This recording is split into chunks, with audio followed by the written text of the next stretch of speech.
Hey everybody, it's Leroy with Leroy Gaming, and today I'm bringing you another Baldur's Gate 3 guide. This is going to be my guide for the Berserker Barbarian Subclass. In this video, we're going to go over this class from level 1 to 12. We're going to go over all the key features. I'm going to give you some feedback and recommendations. And then towards the end, I'm also going to give you some general guidance on equipment as well as tips for multi-classing. Now, without further ado, let's go ahead and jump in and take a look at the Berserker subclass for the Barbarian.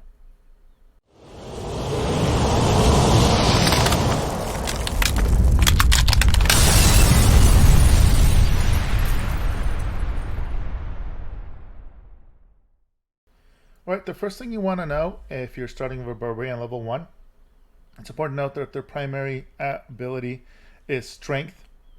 You're going to have a saving throw proficiencies in strength and constitution. They have a hit die that is 1d12, meaning they have the most hit points per level of any class in the game.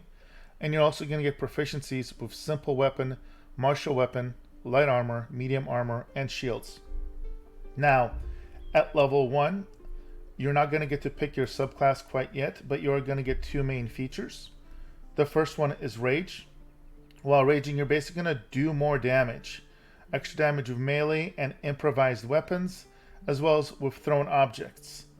And then you're also going to get some resistance to physical damage and get advantage on strength checks and saving throws. This does baseline last 10 turns, but it will end early if you don't attack an enemy or take damage each turn. A good tip to give you is if you move and you are out of range of an enemy, just shoot at them with a bow, for example, just to maintain your rage if you need to, if you're running from enemy to enemy. Also, do note you cannot cast or concentrate on spells while raging. So a common mistake is somebody will cast a spell on themselves when they're not raging that requires concentration. Forget about that. They'll initiate rage and all of a sudden that concentrated spell will drop off. So keep that in mind. This does not play nice with spell casting when it comes to concentration spells especially. The other feature is you do have unarmored defense. This basically allows you to add your constitution modifier to your armor class when you are not wearing armor. Also do note, if you wear heavy armor at any point, you will not be able to rage. So there are two different ways to build out the Barbarian. It's either if you're going to go with medium armor optimally or no armor, and we'll discuss how that will impact your stats right now. Now, when it comes to ability points, if you're going to go with medium armor, this is my recommended setup. 16 strength, 14 dexterity, 16 constitution, 8 intelligence, 12 wisdom, and 8 charisma. The 14 dex lets you maximize the armor bonus that's allowed with most medium armors. Now, if you are going to go for the unarmored setup, I do recommend actually dropping wisdom to 10, upping your dexterity to 15, and then when you level up at level 4, you can actually bump this to 16 and give yourself proficiency in dexterity saves. And I'll mention that when you level up to get this to 16 and get you another AC. Gets you a more balanced setup. So if you're going to go with unarmored, that is how I recommend you go. But I will maintain it as 14 and 12 like this for this guide overall. Now at level 2, you're going to get the class feature Danger Sense. So you get advantage on dexterity saving throws against traps, spells, and surfaces. You do have to make sure that you're not blinded or incapacitated. Otherwise, this feature will disable. You also get Reckless Attack. This is a huge part of the class. Until your next turn, you have advantage on all attack rolls, but enemies also have advantage against you. Luckily, you have a lot of health, so if you're getting hit a lot, you should be able to take most of that, but really good for increases in your chances to hit. At level 3, you get to pick your subclass, and again, we're going to be picking the Berserker subclass here. You're going to get an additional rage charge. You're also going to get Frenzy, which is an updated version of your rage. So your rage turns into a frenzy. Now you get Frenzied Strike, so which is basically a bonus action. So as a bonus action, make a melee attack with your equipped weapon. so it's a way at level 3 to get an extra attack every round. And in ranged throws, so in ranged throw is you pick up an item or creature and throw it at a target, dealing additional damage and knocking it prone as a base effect. And here's some important things to note about this. Strength affects how much weight you can throw. Heavy items deal more damage. The damage of thrown weapons is the same as the weapon's melee damage. You also deal additional damage based on your strength.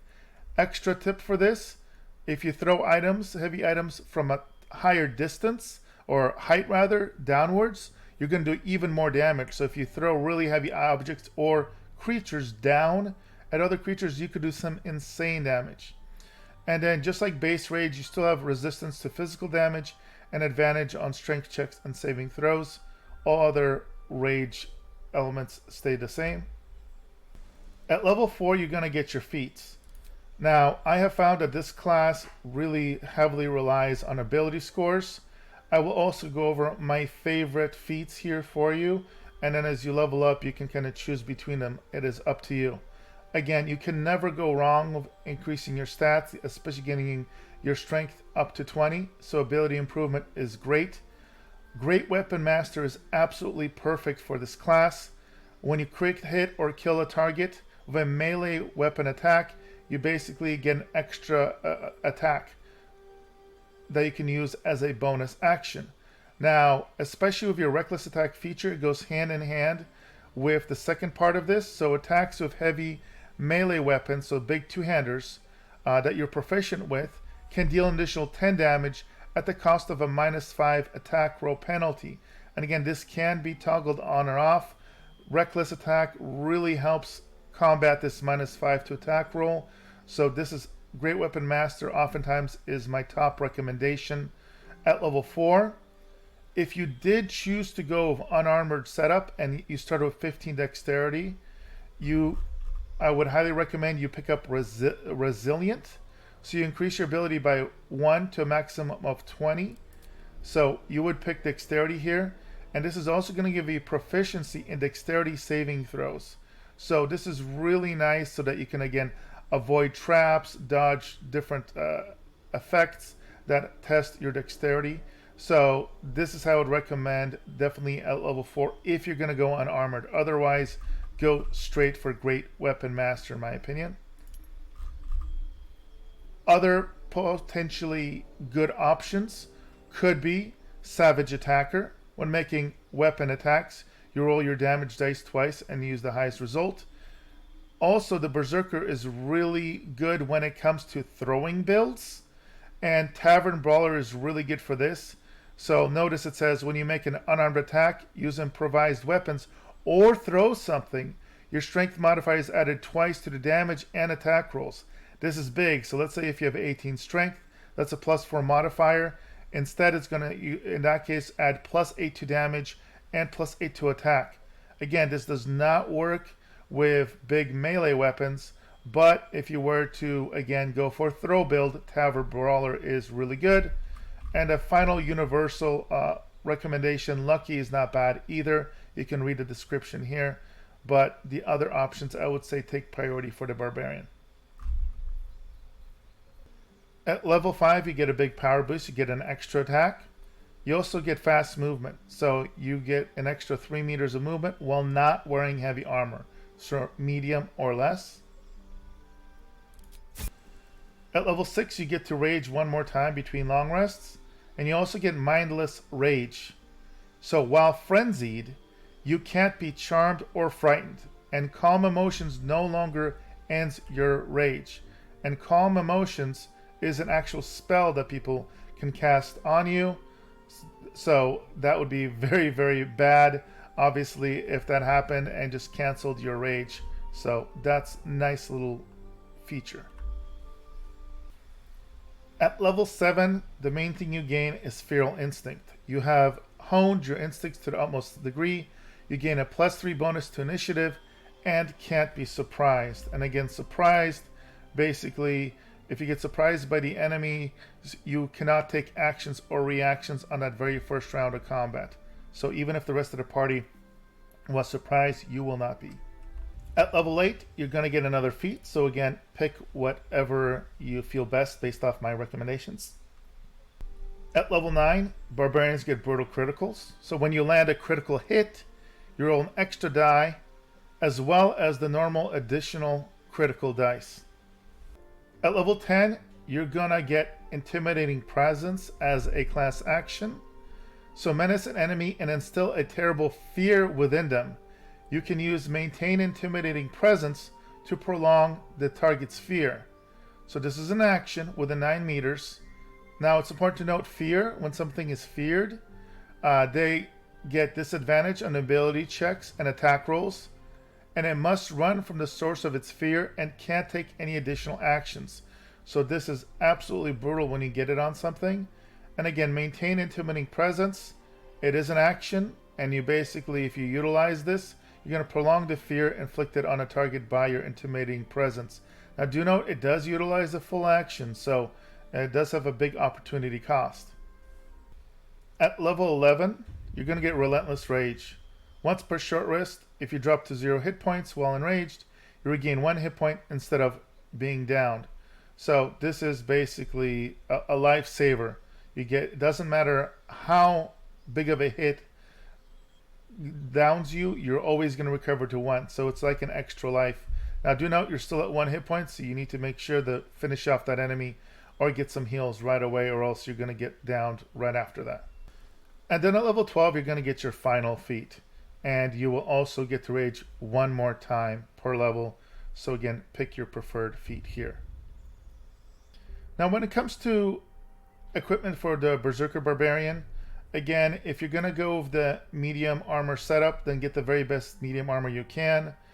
If you are going to be going with a throw barbarian, I highly recommend saving as many javelins and various items to throw, because those, again, you're going to have to pick up after combat. So getting a nice collection of those or heavy boxes or anything heavy that you can stick in your bags can be helpful. Do remember that in this build, you'll also be able to pick up other characters and creatures and throw them as well. As far as primary weapons, I always recommend a big two-handed weapon. If you are going to choose to utilize Polearm Master, then of course go for polearms. Otherwise, get a nice big great axe or a two-handed sword, whatever is the most powerful and best you can get. So those are the primary things you're going to want to focus. Now for multi-classing considerations, the Barbarians do again gain most of their most powerful features early on within the first 3 levels. So a 3-level dip is pretty common. Do remember, very important, with your rage feature, you cannot cast or maintain concentration spells while you are raging. So this is not a good combination if you're going to be multi-classing with a caster, especially if it focuses on concentration spells. Alright guys, so that will do it for my Berserker Barbarian subclass build. Hope you found it helpful. If you did, make sure to drop a like. Would love to hear your feedback, positive or negative. Love constructive criticism as well, to see how I can improve on these guides over time. I've already been making some adjustments from my first set, so hopefully you guys appreciate those. And of course, if you want to see more of my content, feel free to subscribe. And as always, thank you for all the support, and I'll see you guys in the next video.